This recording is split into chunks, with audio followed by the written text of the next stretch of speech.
kita telah berada di Jalan Daan Mogot. Daan Mogot adalah mantan pejuang PETA. Setelah selesai Perang Dunia Kedua, beliau menjadi komandan dengan pangkat mayor di TKR. Dalam usia 17 tahun, pejuang asal Manado ini gugur di hutan Lengkong, Tangerang. Beliau gugur bersama 36 pejuang lainnya pada saat melawan tentara Jepang di saat akan melucuti persenjataan tentara Jepang.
Berdasarkan catatan sejarah, saat itu setelah pusat pemerintahan Kesultanan Banten yang dipimpin Maulana Yusuf yang kedua, tahun 1570-1580 berada di Banten Lama, letaknya di Teluk Banten.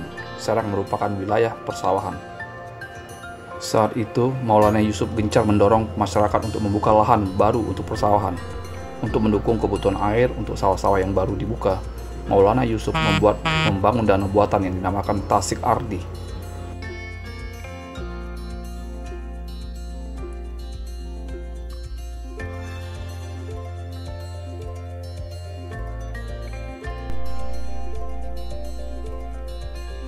Asal-usul kota Serang konon berasal dari Syarif Hidayatullah atau Sunan Gunung Jati melakukan dakwah Islam di daerah Pajajaran.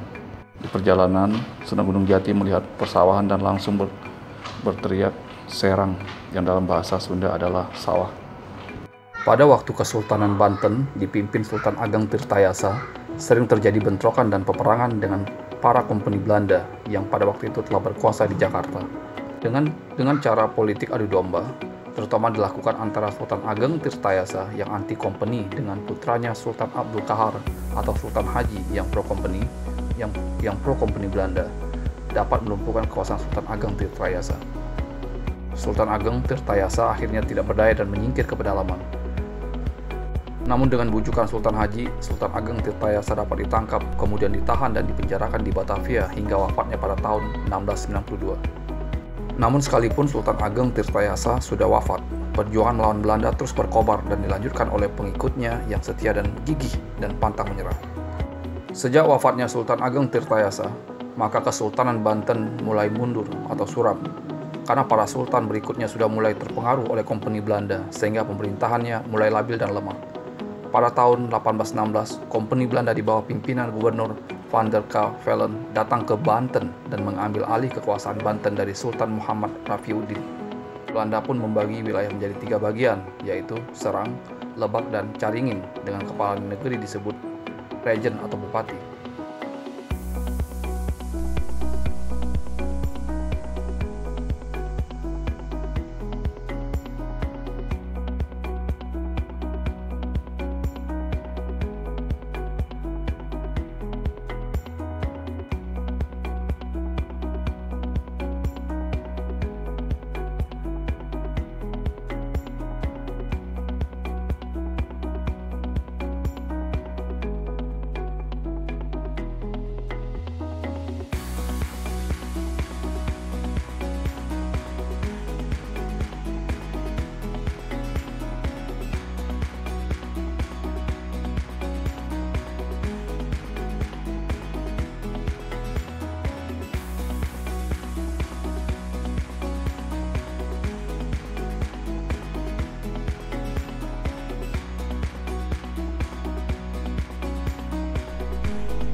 Kita telah memasuki kota Cilegon. Tadi berhenti kira-kira hampir setengah jam karena hujan ya. Sekarang perjalanan kita teruskan lagi menuju Merak.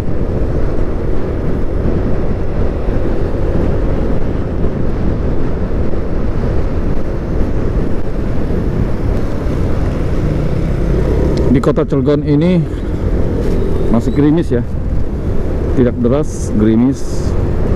Jadi sebelah kiri kita lihat itu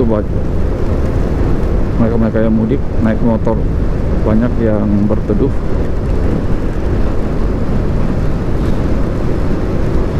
Terutama yang bawa anak-anak ya. Bahkan salah satu daerah industri di Provinsi Banten yang dikenal dengan nama Kota Baja. Ada peristiwa bersejarah pada 1818 yang dikenal dengan Geger Cilegon. Geger Cilegon merupakan pemberontakan yang dipimpin oleh Kiai Haji Washid, kakek dari Kiai Haji Syamun, atas dasar ketidakpuasan masyarakat dan para ulama atas kebijakan yang diterapkan oleh pemerintah kolonial Belanda selama periode Pax Neerlandica. Pada abad ke-16, Cilegon merupakan sebuah kampung kecil yang dikelilingi rawa atau kubangan yang berubah dan berkembang menjadi persawahan dan pemukiman. Pada masa pemerintahan kolonial Belanda, Cilegon merupakan wilayah administrasi setingkat distrik atau kewedanaan.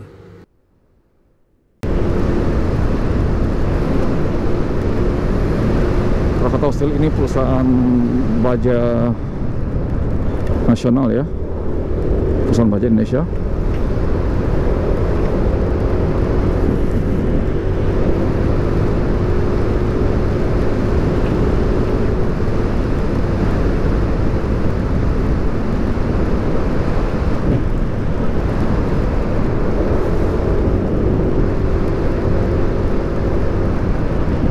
Ini Krakatau Daya Listrik.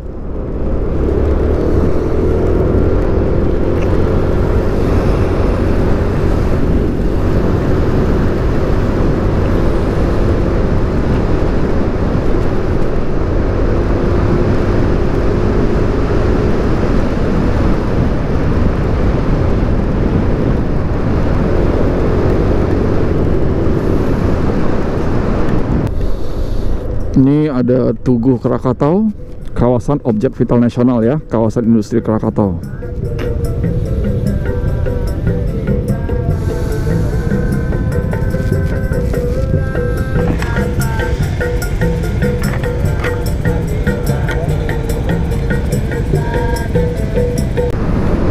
Ini kita sudah dekat dengan Pelabuhan Merak ya. Salah satu yang sangat saya senang di jalur ini adalah jalurnya itu naik turun seperti perbukitan ya. Ini mengingatkan saya ketika ya dulu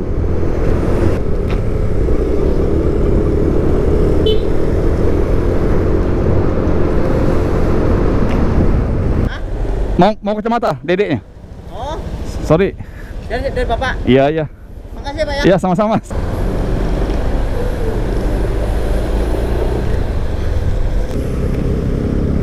Ini akses sebagian jalannya ini lumayan dalam ya.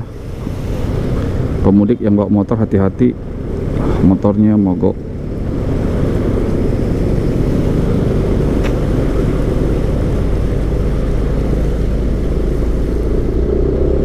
Karena hujan yang memang dadakan.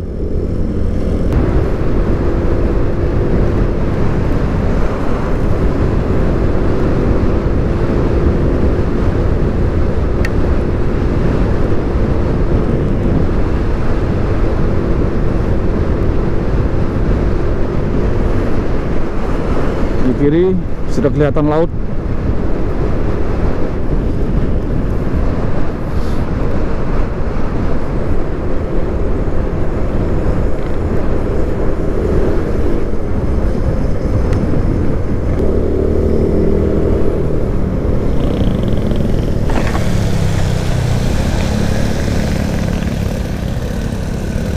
Kapal-kapal sudah kelihatan ya.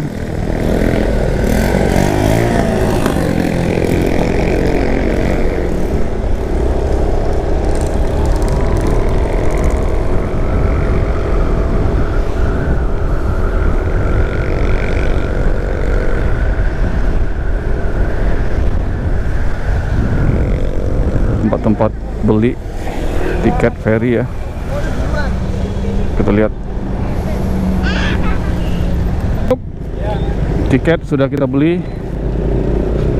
Kebetulan tadi ada salah satu yang akan mudik, HP-nya bermasalah.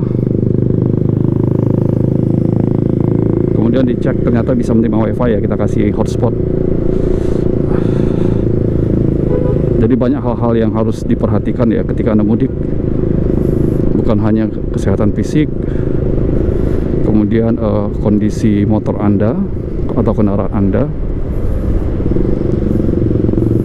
tapi juga kayak perangkat elektronik, terutama komunikasi. HP itu sangat penting ya, karena tiketnya ketika kita beli akan dikirim melalui WhatsApp.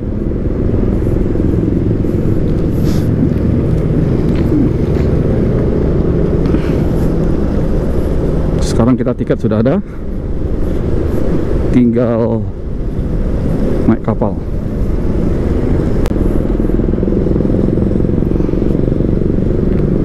Kita menuju terminal reguler katanya, bukan terminal eksekutif, berbeda.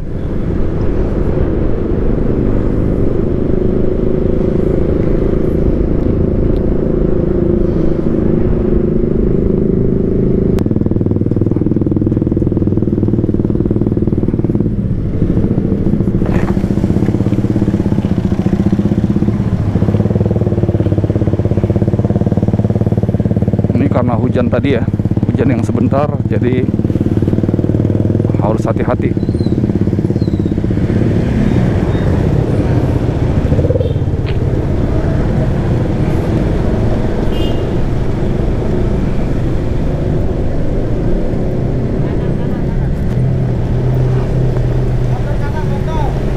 Oke, kita sudah masuk.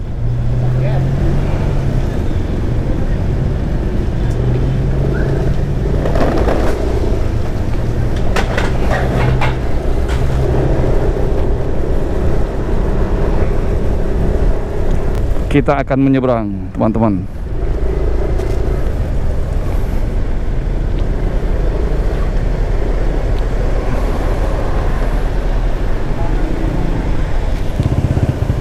Siapin tiket Anda ya, ini. Ya, Mas.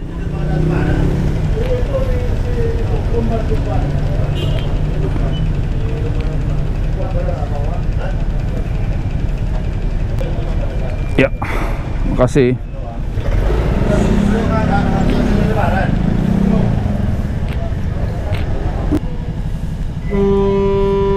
Kita telah dapat tiketnya ya. Siap-siap. Terima kasih Pak. Udah. Bantuannya nih Pak. Sama-sama, Mas.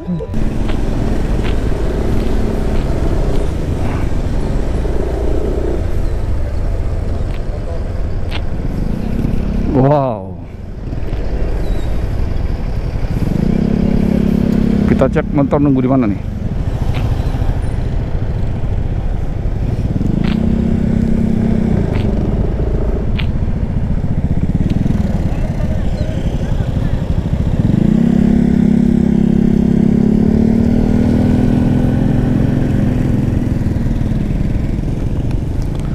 Motor di mana, Pak? Oh ya, ntar ya, pakai kacamata. Ayo, ayo.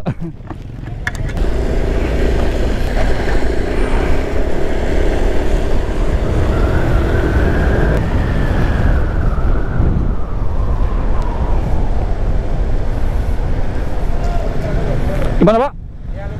Ya.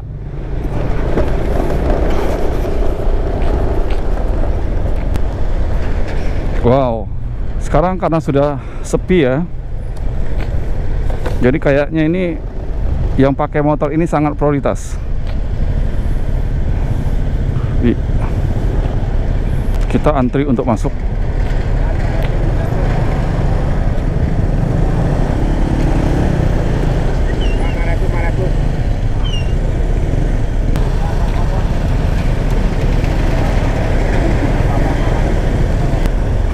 Jangan bilang ya yang B-nya ya, foto asuransi ya.